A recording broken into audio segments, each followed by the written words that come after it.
goal today is to shine light on this, on Terry's dream, right? And for any runner, that's truly inspiring. Every year for the past 39 years, the Marathon of Hope has continued to raise money in Terry Fox's honor to fight cancer.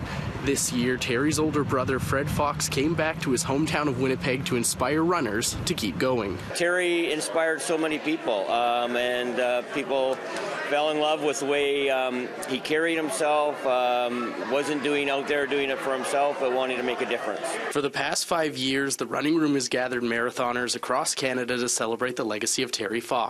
This year, around 60 people came out to run or walk any distance between 1 and 23 kilometers in their effort to raise money for cancer research. The event's goal is to have the total kilometers of each runner add up to the coast-to-coast distance of Canada 5 times, a feat they've conquered before. Fred Fox was among those who ran, even with an Achilles injury. We're so proud to have this opportunity to do what we do in continuing Terry's dream.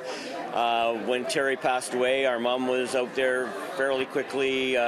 Canada wanted to continue Terry's goal of finding a cure for cancer, and Mom got out there and spoke to schools, community groups, corporations, and as a family, that's the legacy that we've been left, and we're proud and happy to be able to do it. Close to $800 million has been raised for cancer research since Terry dipped his artificial foot in the Atlantic Ocean and began his run. If that wasn't enough motivation for these runners, the excerpt Fred read from Terry's journal was. This is what Terry was going through on day 2, the first full day of the Marathon of Hope. We got up at 4:30 a.m.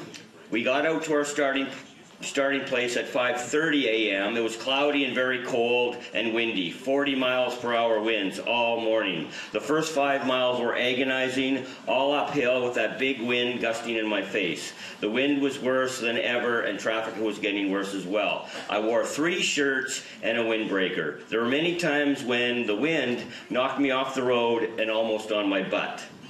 My stump developed sores and my legs were sore too. I had managed 20 miles in the time I should have gotten 30 miles done. It was the toughest 20 miles I had ever ran.